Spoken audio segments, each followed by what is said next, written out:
1,500 pesos, Cherry Mobile na Android phone, sulit ba? Yung totoong price nito around 4,999 at bumaba siya before ng 3,999. Ngayon is 1,500 pesos. Sa live selling ko to nabili.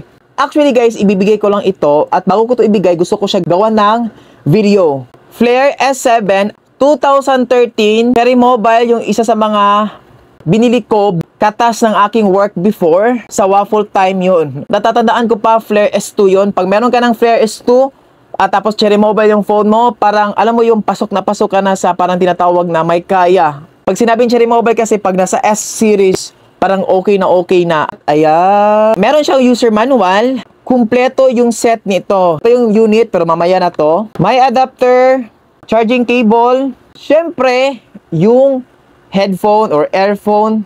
Oh, 'di ba kumpleto na? Isa pa sa mga nagustuhan ko kasi Type-C na siya. By the way guys, ang ginamit ko pala na camera is Samsung S10 Plus kasi yung Canon ko is parang nagloloko na konti. So ito na lang yung ginagamit ko na pang vlogging camera pero okay naman 'di ba? Ito na yung mismong phone. As usual, meron siyang mga plastic na ganito. Huwag ka mag-expect ng full screen for its price, di ba? At fingerprint na rin siya. Oh, walain mo yun. At meron siyang 3 GB of RAM. Good na siya for social media, TikTok, Facebook. Pero for me lang, hindi siya masyadong good for mga gaming. Android 8.1, 30 megapixel sa back at sa front. Oh, quad-core, 1.3 GHz, 5.5 HD IPS, 2,400 mAh yung battery life niya or battery capacity niya. Dual SIM na rin siya. Actually, good siya pang mga backup phone.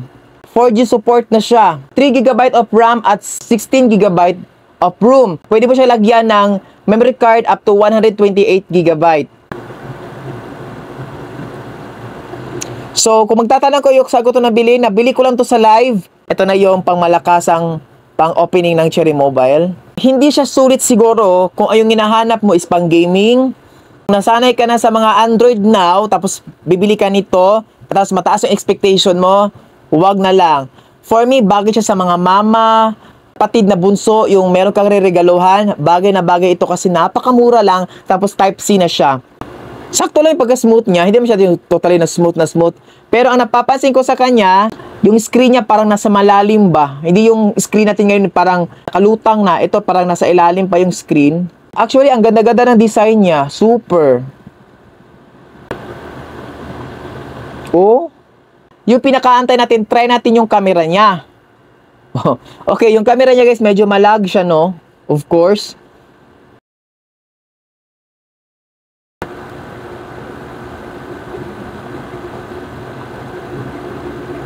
Uy, ang puti ko dito. Sobrang puti ko dito, guys. I-try din natin yung selfie camera. May flash din yung front cam, ha? Okay din. Okay, actually, medyo malinaw siya for its price. Try din natin yung video. So, ito yung front cam or kuha ng